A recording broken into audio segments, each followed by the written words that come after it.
Have you ever felt like you're just going through the motions, like you're checking off boxes, fulfilling obligations, but deep down something feels off? Like you're living a life that doesn't quite fit? If so, you are not alone. Today, so many of us get caught up in doing what's expected, what's practical, or what's responsible without ever really stopping to ask, is this actually aligned with who I am, who God called me to be, and what truly matters?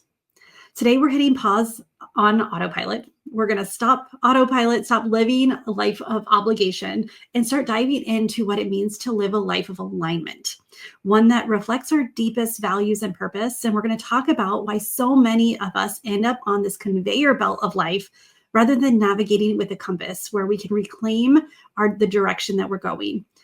I'm going to break down a simple model that I use and that I use with my clients. And I'm also going to talk to you about a story, an inspiring story about Howard Schultz, who was the former, or who is the former CEO of Starbucks, and how he reshaped his entire company by returning to its core values.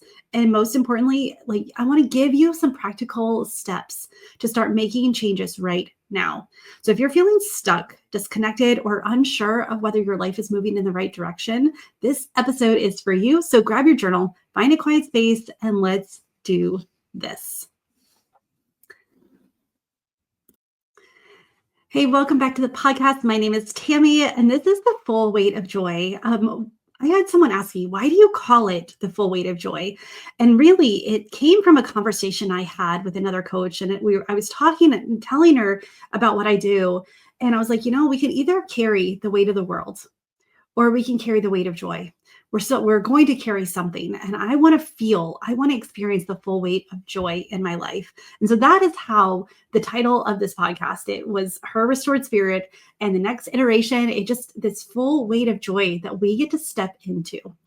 And this happens when we have an aligned life, when we have a life that matters, that leads to legacy and impact, one that is aligned. And it's one that we are experiencing who God's called us to be, when we are stepping into who He's called us to be and the amazing assignment that He has for us.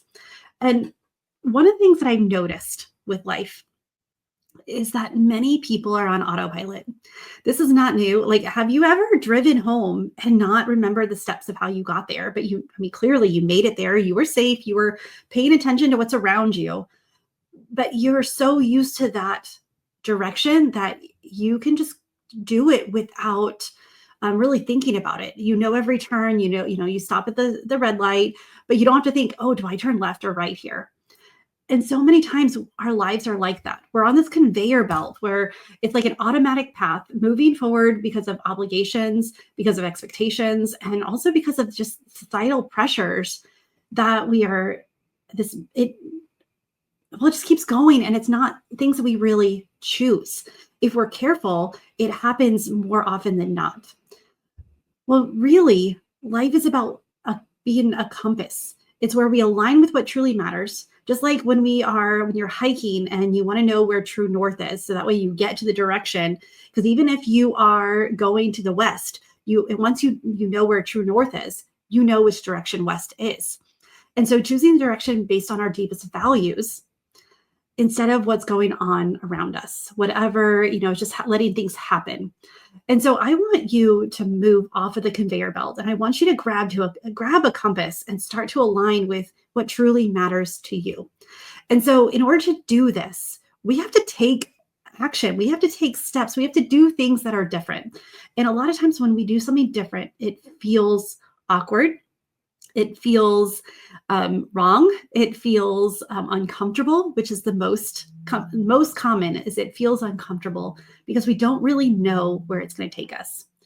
And so one of the things that I do for myself when I am looking for alignment, when I am looking for which direction I want to go in, I use I love archery. I love doing it. I love watching it. And I love the idea that you have to, when you are pulling back that arrow, you have to narrow in on the one spot you're trying to hit. And if you're kind of looking at a bigger, a wider view, you're not going you're not going to hit what you want. And so this framework that I use, I call AIM, because it's just AIM, awareness, intention, movement. So when we're looking to have a life of alignment, when we're looking to have a life purpose, and if we want to leave a legacy, if we want the end of our life to be able to say that it mattered, then it means that taking steps towards it now. Life is about being who we're called to be. It is not all about just doing the things that need to be done. And so the first thing that we need to do is the awareness. We need to identify our core values and our purpose. Now, this is not like so many times we get stuck in our head that we have to know this exactly. We have to know our purpose before we can take action. And one of the things is I think that our purpose is a lot more than just one sentence. It's a lot more than one to do. It's actually, you step back and it's a mission that we're on. Our purpose is more than just what we are doing in any given moment, but it's what our life means as a collective. Like, what is our ultimate goal? What does God have for us? Like, my mission is to help you be able to shine your light on a hill. It's helped you step into who you're called to be. And some days I'm more aligned with others, where I take more steps forward. But everything I do, that's what I have in mind, is I want to help you grow. I want to help you become more of who God's called you to be. And so you can ask yourself, like, what do I deeply care about? What do I want my life to reflect? Because if we don't stop and ask this, if we don't know and we don't acknowledge what we deeply care about, it's not going to show. We're not going to naturally move in that direction, because we're going to get sucked into just the doings of life. The obligations are, doing what's practical and what's expected and doing the responsible thing. We're going to be asked to do that more and more and more. And we just, and we think that it's the right thing. We think that we're going the right direction. And we may have started out laser focused, like focusing on that bullseye. But if we don't identify them, if we don't look at them and we don't go back and we look at them carefully, we get off track.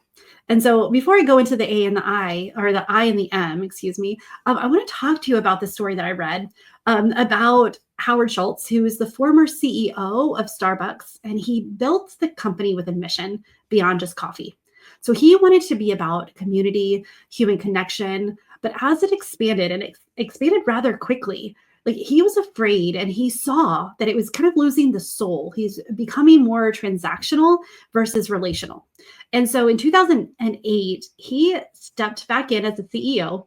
Like, he was out of it, and then he came back in, and he closed his 7,100 stores for a day. Like, if you think about that, if every Starbucks in the country, in the world, actually, because this is not just local, this is global, he closed all of them. Could you imagine what people were thinking? Could you imagine, like, the amount of money the company lost that day? But the thing is he had his eyes on something bigger. So he stepped back in as CEO and made some radical changes. And so he closed all 7,100 stores for the day to retrain the baristas on making coffee with passion. So he not only did he remove, like, the artificial ingredients, and he prioritized quality and authenticity. And then he also realigned and refocused everyone and explained to them that the company values and the fact that it's not just about profit. So by taking a step back, by doing something that everyone would have been like, this is suicide, like, what are you thinking? By realigning Starbucks with its original mission, he not only restored the company, but he also reconnected with the employees and the customers together, and it became something more meaningful. When you identify your core values, when you know what's important to you, and then when you start to identify them, and then your purpose, when you understand what your purpose is, when you ask yourself, what do you care deeply about, and what do you want your life to reflect? That's when you can start looking at what you're doing and see if you want to keep doing it or not. And so the next, after A, which is awareness, then it's I, which is intention. We have to consciously prioritize what matters. Just like Howard stopped all production and was like, we need a massive reshift. We need a massive alignment. We need to change the way we do it. And the only way, if he would have like started at top management and then let it trickle down, it could have taken years. And it probably would have gotten it's like the telephone game where you whisper it, you teach it to one person, and by the time you start saying that you love cotton candy, and by the time it goes down 10 to 12 telephones, it's like Susie is getting married. Like it changes so much. And so if he would have depended on just like letting it trickle down, it would not have prioritized as fast, and he could not have made as many changes and aligned changes. Everyone knew what the changes were. And so for the intention is consciously prioritize what matters. So he wanted connection, he wanted authenticity, and so he prioritized it. And how could that look in your life? Where are you spending time and energy that doesn't align with your values? I do a time audit. I do it, once a quarter I do it, but I also do it once a month and once a week, where I look at my calendar and I have my values, and I look to see what values are not showing up on my calendar. Because if it's not on my calendar, typically it's not something that I'm doing. And yes, I have family time on my calendar. I have time I'm like on Friday, I'm having lunch with a friend who I haven't had lunch with. It's been probably 6 months since I've actually been able to sit down and talk with her. We've had texts back and forth, been like, I miss you, can't wait to see you. But then we were like, okay, let's get something on the calendar because this matters. We both are committed to pursuing this and developing and continuing this relationship. And when I noticed that I haven't been doing that as much.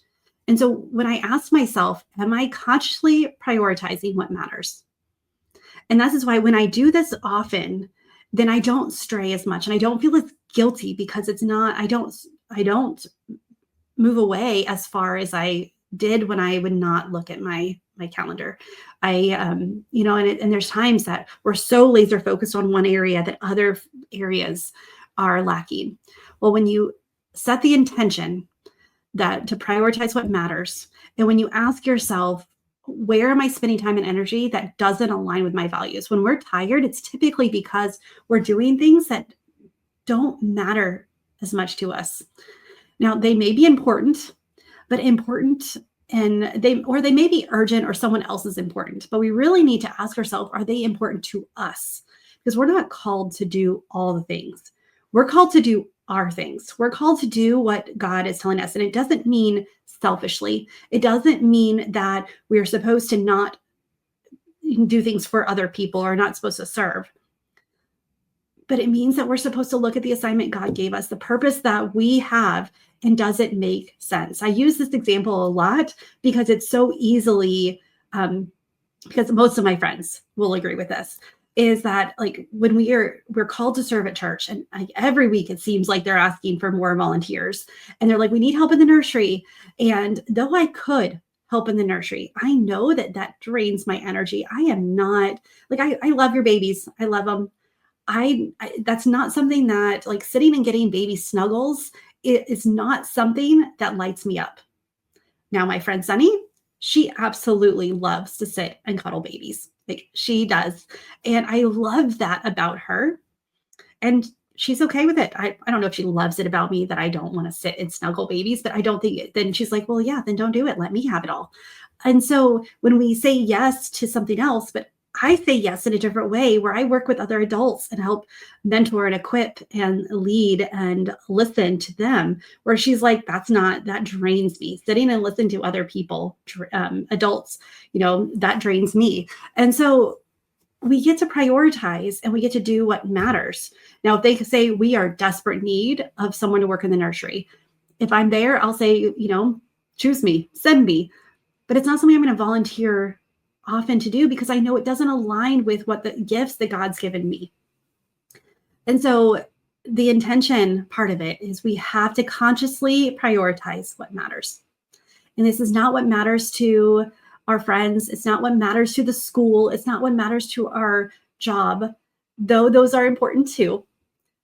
We can have our job and still, like, even if it doesn't look like it's part of our purpose, there's ways that it is. So we don't have to like chuck it all and move to Bali.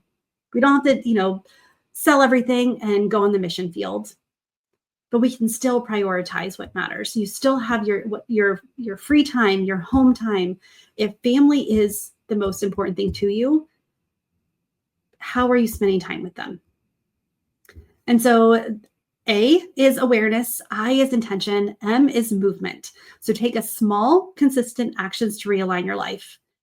Start saying no to things that are not in alignment. Don't renew contracts. Don't say yes to coffee if going with that person drains you. If you know that time you actually need to be working on your crafts, or you need to go and work with the hold babies, or if you're writing your book, or if you're starting a ministry, like take small consistent actions to realign your life, which means that set those boundaries up and then live it. So you ask yourself here, what's one small shift? And I want to emphasize small here, because if we make small shifts each day or each week, then it's a lot more sustainable. So ask, what is one small shift I can make today to live more in alignment? And so as we go, as we look at what truly matters to us, and this means getting to know what your core values are, understanding what your purpose is, hear your calling, and like listen to what God wants you to do. Listen to what's on your heart, because he's already given you clues. He's already highlighted what your purpose is. And if you listen to last week's podcast where we talked about the we talked about this maze, and that we are we're just doing.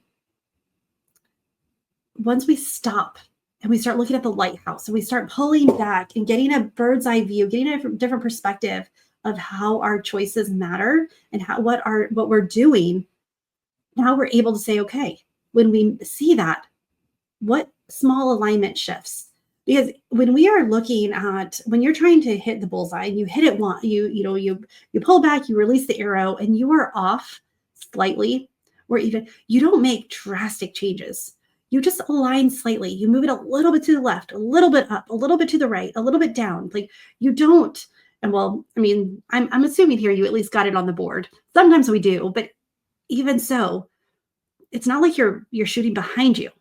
You're still shooting. You just shift slightly to get a different result. And that's what I want to focus on, because when we shift slightly, we have a little bit more control over the direction. We can try it out and say, oh, that didn't feel right. Let me try a different direction. We can course correct a lot faster.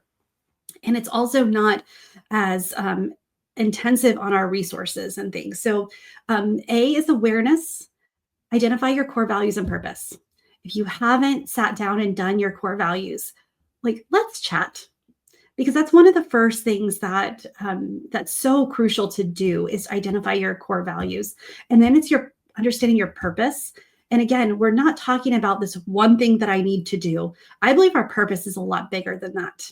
I believe that it rises above what our day-to-day job is, and which our day-to-day job has a part to play in it. But that's not the determining factor of what our purpose is. I'm looking at it as like, what is our life mission? And then just, the intention of prioritize what matters. Where are you spending time that doesn't align? And then what movements can you take? What small, consistent actions? For me, one of the things that I am doing is I've started the Bible recap this year. I had, our church talked about it last year, and I had a friend who's like, this is what I do. And so I have been I have a quiet time, but by doing this one consistent action, because I wanted to read the Bible through the year, I wanted to read it through completely in a year. And so that's one small consistent action I'm taking, is I listen to the Bible recap. So I listen to each chapter, and then I listen to her summarize it. And that, like, I can already feel how that's shifting. So I can still do my prayer time. I actually will still go into like one or two verses that spoke to me and dive in deeper with those. But this small step to listening to the Bible it has helped me to start going towards my dream, towards this goal of finishing the Bible in a year. And so it's not that I have to read an entire chapter, or excuse me, entire book. By just taking this 2 to 3 chapters a day, like I can see how it's going to get there. And I'm actually super excited about it. But just like Howard Schultz took and just closed everything down for a day to reprioritize the quality and authenticity, that he refocused on the core values, not just profit. He allowed the employees to get more connected. They reconnected with the customers, and it became more of a meaningful experience to them. They started believing that they were a part of something instead of just showing up to work every day. And so when we do this, when we focus on the little actions we're doing, because what does misalignments look like? Misalignments look like burnout. It looks like resentment. It looks like feeling stuck. It feels like lost. You're exhausted, and you are just doing all the things.